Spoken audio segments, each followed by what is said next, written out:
బాపట్ల జిల్లా Addanki branch కెనాల్లోకి car దూసుకెళ్లింది. వినుగొండ నుండి ఒంగోలు వెళ్తున్న కారు బైకును తప్పించబోయి కాల్వలోకి వెళ్లింది. నీటి ప్రవాహానికి కారు కొట్టుకొని వెళ్లడాన్ని అక్కడ ఉన్న అయ్యప్ప స్వాములు గమనించి పోలీసులకు సమాచారం ఇచ్చారు. సంతమగలూరు ఎస్ఐ పట్టాభి రామయ్య అయ్యప్ప స్వాముల సహకారంతో కారులో ఉన్న వ్యక్తికి బయటకు తీశారు.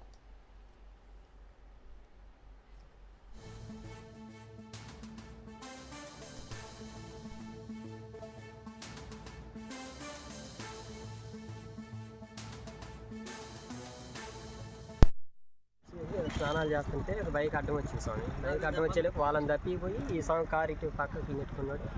అది కంట్రోల్ కానీ కాజాన కాలంలో దూకింది, ఎగిరింది. ఏడుకు వచ్చేలోకి 2 అడుగులు ఎత్తులేసి లేచి ఆడ దూకింది. ఆడ నుంచి మూలకుండా ఏడుకు వచ్చింది. ఆ స్వామికి వేత రాదు. అయ్యప్ప స్వామి నుండి అమ్మనే కాళ్ళలో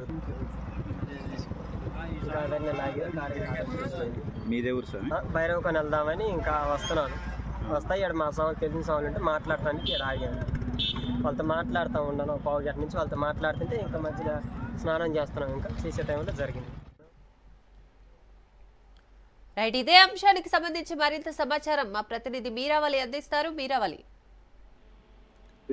ఏదైతే బాపట్ల జిల్లా ఏదో సంతమాగులూరు మండలం మక్కినవారిపల్లె గ్రామం వద్ద ఈరోజు ఏదైతే ఉన్నటువంటి కారు అద్దంకి బ్రాంచ్ కెనాల్లోకి దూసుకుపోవడం జరిగింది. ఏదైతే వినుకొండ నుండి ఒంగోలు ప్రయాణం అవుతున్నటువంటి స్విఫ్ట్ డిజైర్ పవన్ కళ్యాణ్ అనేటువంటి డ్రైవరు తన కారులో ప్రయాణిస్తున్నటువంటి సందర్భంలో సంతమాగులూరు మండలం మక్కినవారిపల్లి గ్రామం వద్ద ఉన్నటువంటి ఎక్స్ రోడ్డు వద్ద ఒక బైక్ ఎదురుగా వస్తుంటే ఆ బైక్ ను తప్పించబోయేసి ప్రమాదవశాత్తు కారు బ్రాంచ్ కెనాల్లోకి తీసుకువెళ్లడం జరిగింది. అయితే అక్కడ సమీపంలోనే ఉన్నటువంటి ఎవరైతే ఆ గ్రామ ప్రజలందరూ కూడా వెంటనే అతను హెల్ప్ అని అడుగుతున్నటువంటి సందర్భం చూసిన వెంటనే వీరందరూ కలిసి ఆ కారులో ఉన్నటువంటి వ్యక్తిని వెంటనే సురక్షితం చేయడం జరిగింది. దానితో పాటు ఆ కారు అప్పటికే కాలువలో మునిగిపోవడం వల్ల వేరే వెహికల్ తో దాన్ని బయటికి తీయడం కూడా జరిగిపోయింది. అయితే ఈ సంఘటన తెలుసుకున్న వెంటనే సంతమాగులూరు ఎస్ఐ అయినటువంటి పట్టాభిరామ సంఘటన స్థలానికి చేరుకున్న తర్వాత ఆ కార్ని ఎలా బయటకు తీయాలి ఏంటి అనే దాని మీద కూడా చర్యలు చేపట్టడంతో పాటు ఆ కార్ని కూడా బయటకు తీసినటువంటి పరిస్థితి అయితే అక్కడ నెలకొందని చెప్పుకోవచ్చు. ఏదైతే స్థానికులు చేసినటువంటి సాహోపేతమైనటువంటి దాని వల్ల ఈ రోజు ఒక నిండు ప్రాణాన్ని కాపాడినటువంటి పరిస్థితి అయితే అక్కడ కనబడింది.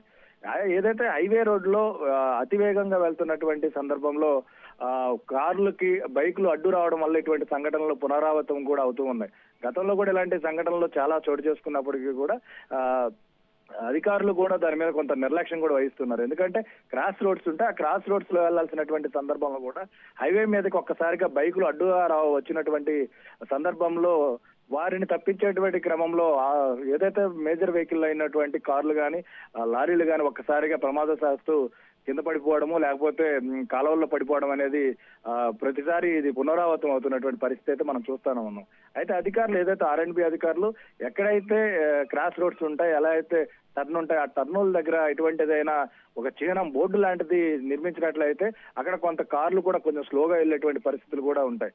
కానీ అధికారుల నిర్లక్ష్యం ఈ రోజు ఇటువంటి చిన్న సంఘటనలతో పెద్ద సంఘటనలుగా చోటు చేసుకునే పరిస్థితి అయితే కనపడుతుందని చెప్తుంది. అదేవిధంగా ఏదైతే ఈ రోజు స్థానికులు అక్కడ లేని పక్షంలో అయితే ఖచ్చితంగా ఒక ప్రాణం అయితే పోయేటువంటి పరిస్థితి అయితే అక్కడ ఉందని తెలుస్తా ఉంది. మొత్తం మీద చూసుకున్నట్లయితే స్థానికుల సహాయంతో ఈ రోజు ఒక ప్రాణం నిలబడిందని అయితే చెప్పుకోవచ్చు. ఏదైతే కారు కాలువలో పడిపోయినటువంటి సందర్భంలో అక్కడే ఉన్నటువంటి స్థానికులందరూ అతను కాపాడిన తర్వాత బయటికి తీసి వెంటనే ఉన్నటువంటి పవన్ కళ్యాణ్ అనే వ్యక్తిని వెంటనే హాస్పిటల్ తరలించడం జరిగింది. మొత్తం మీద సంఘటన మొత్తాన్ని చూసినటువంటి ఎస్ఐ వెంటనే కేసు నమోదు చేసుకొని అసలు ఏ విధంగా జరిగింది, ఆ బైక్ వ్యక్తి ఎవరు ఏంటనే దాని మీద కూడా దర్యాప్తు కొనసాగిస్తున్నారు.